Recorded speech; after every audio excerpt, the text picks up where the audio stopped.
Muy buenas noches a todos, gracias por acompañarnos un sábado más. Y había un dicho, un proverbio anónimo que ya hemos mencionado alguna vez aquí en La Dichosa Palabra, que decía que la dicha consiste en tener siempre algo que hacer, alguien a quien amar y algo que esperar. Nosotros, adecuándonos un poquito a estas nuevas eras modernas y tecnológicas, hemos querido decir que la dicha en la vida consiste en tener siempre, por lo menos para algunas personas seguramente, en algo para comer, alguien con quien chatear y alguna fiesta a la que ir. Así que nosotros les pedimos que si tienen hoy alguna fiesta a la que ir, por favor nos aguanten una hora más y nos acompañen y disfruten de La Dichosa Palabra esta noche. Muy buenas noches a todos y estos son mis compañeros. En estas fiestas patrias, Salvador Díaz Mirón desde la inmortalidad nos invita a los mexicanos a audacia.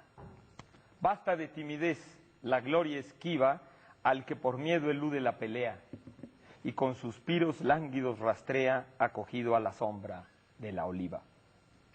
Solo una tempestad brusca y altiva encumbra la pasión y la marea, y en empinados vórtices pasea el abismo de abajo en el de arriba.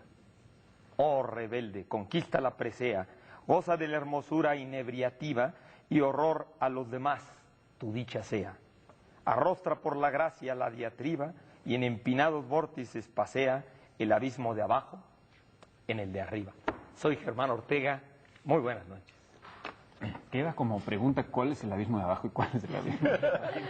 Dejémoslo con una interrogación muy grande. No, hombre. Con una interrogación relativamente... Yo tengo una idea de cuál puede ser el abismo de abajo, ¿eh? A ver. No, pero no la puedo decir en este... ¿En el corte? Bueno, Ponemos en la página.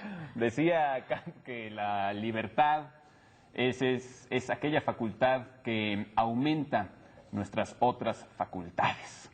Es decir, que si uno emplea su tiempo libre en otra cosa que no sea aumentar o intensificar la utilidad o el goce de nuestras otras facultades, pues bien puede preguntarse qué tan libre es su tiempo.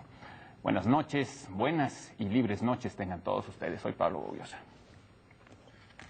¿Qué tal? Bienvenidos a La Dichosa Palabra. Yo mi frasecita la saqué de una novela de Juan José Rodríguez, un escritor sinaloense.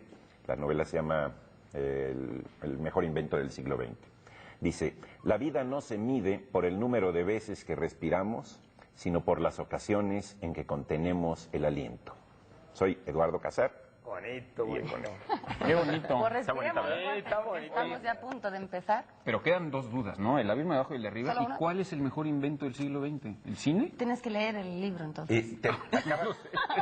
Acabas de vender la trama de la novela de Juan José. Bueno, pues es que es el que se me ocurrió. Es magnífica novela, pero ese exactamente. Sí, Esa es la pues coincidimos en Sí, que ese sí. es el mejor Ese es invento del el- siglo XX. así es, Muy sí, bien. sí, No, sí. pues es que el cine es mejor que la vida, como decía García Riera, ¿no? Libre. Sí. Además. Pues les invitamos a todos ustedes a que con libertad, desde luego, nos estén escribiendo y llamando durante estos minutos que vamos a estar al aire para decirnos pues cualquier comentario o sugerencia, para que nos digan cuál es la dichosa palabra y bueno, para que nos acompañen sobre todo con sus comentarios. Vamos a empezar ya con las preguntas. Esta fue de Karen Chávez y dicen que en qué caso se utilizan las palabras textual, literal y figurado. Queremos creer que tiene que ver con la literatura, Sí, bueno, el lenguaje. se refiere al significado de las palabras o al sentido, ¿no?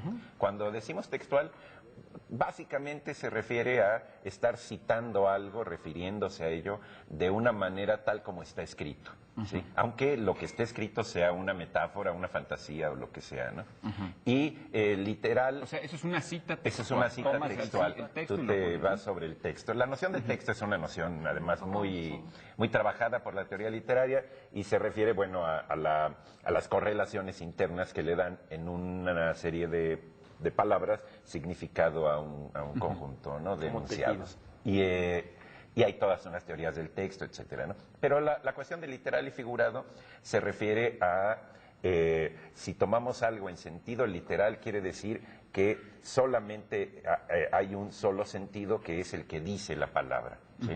Y algo en sentido figurado es cuando con unas palabras queremos aludir a otra cosa. Un muy buen ejemplo es, por ejemplo, si si un cuate me da un balazo en el corazón, yo le digo, me rompiste el corazón, ¿sí? Y sí me lo rompió. Literalmente. Literalmente. Y si a mi amada le digo, me rompiste el corazón, se lo estoy diciendo en sentido figurado y ella no tiene que recurrir a un cardiólogo. Tenía un infarto, ¿no? Sí. Excepto que ella tome una pistola y... Claro, ella puede cumplir las dos funciones, la literal y la figurada. ¿Sí? Nosotros empleamos en la vida cotidiana muchos sentidos figurados. Por ejemplo, ahorita se me ocurría, cuando uno dice algo al pie de la letra, ¿sí? Ahí estamos empleando un sentido figurado, porque la letra no tiene pie. Claro, ¿no? y curiosamente lo empleamos para eliminar el sentido Claro. figurado, ¿no? O sea, Sí, a sí. pie de la letra significa, significa no en sentido Exactamente. figurado, ¿no? O se puede decir que los fundamentalismos religiosos justamente afirman que los textos sagrados solamente pueden despertar un sentido literal y nunca uno figurado. Sí, pero ahí se meten en una bronca, porque Claro. si tomas literalmente la Biblia, te vuelves un verdadero arrasador de pueblos, asesino, lascivo. Es decir, hay Mala muchos persona, sentidos pues. literales, Literales. ahí, sí, que entran incluso en contradicción. Un sentido literal es cuando no necesitas interpretarlo. Un Exacto. sentido figurado es cuando Más subjetivo, además. te obligas a una interpretación, ¿no? Exacto. Si yo digo, por ejemplo, el rocío de la espada, si lo tomo en sentido literal es que dejé la espada en el patio y se llenó de rocío, ¿sí? Si lo interpreto, digo, el rocío de la espada es, como si fuera una adivinanza, la sangre, ¿sí? La sangre es el rocío de la espada. Es una metáfora, pues, de sangre lo que se está usando Exacto. ahí, ¿no? Nosotros usamos, insisto, a mí me gusta mucho hacer desesperar a la gente no entendiéndole los sentidos figurados. Yo lo recomiendo mucho. Es la manera como nuestro interlocutor se desespera más. Bueno, es un poco lo que hacen los monjes budistas zen. O sea, cuando el alumno les entiende lo que ellos están afirmando en un sentido literal, y a lo mejor ellos originalmente tenían el sentido literal, ellos lo contestan diciendo que no les entendieron en un sentido figurado y viceversa, ¿no? Así. Para confundir al alumno, ¿no? Esto es típico del En los budismo zen. diccionarios suele aparecer siempre como primera definición el sentido literal, pues, el que es la palabra sin necesidad de explicación, como decías, y luego siempre aparece si tiene algún significado figurado, que además suele ser siempre el mismo para todos, o sea, aunque implica un poco una interpretación, todos tenemos que, o deberíamos interpretar siempre el mismo significado y debería estar siempre señalado como figurado para saber que ese significado, bueno, pues no es el literal. De hecho, nuestro lenguaje está hecho de metáforas, es decir, cada palabra en sí misma, aunque uno la cite literalmente, la palabra en sí es una metáfora de la cosa, no es la cosa misma, ¿no? Y los juegos de palabras que ya nos meteríamos en Claro, albures pero hay y que demás. entender eso y saber cuáles son las dimensiones de eso, porque si no estás perdido. Claro, le tocas un punto muy bueno. En las etimologías se ve el carácter metafórico del lenguaje. Exacto. Por ejemplo, la onda esta de Huitlacoche de la semana pasada, si la tomamos en sentido Literal, qué asco. pues qué barbaridad. Pero si ¿sí? te la sirven, qué rico, ¿no? Exactamente, sí. Que hay algunas aclaraciones que ¿Las mandaron, quieres hacer ¿no? de una vez? ¿De una vez las hago? No sé. ¿Sí? ¿Sobre Huitlacoche o no? Ahora le Pues pusieron hay muchas aclaraciones de mucha índole.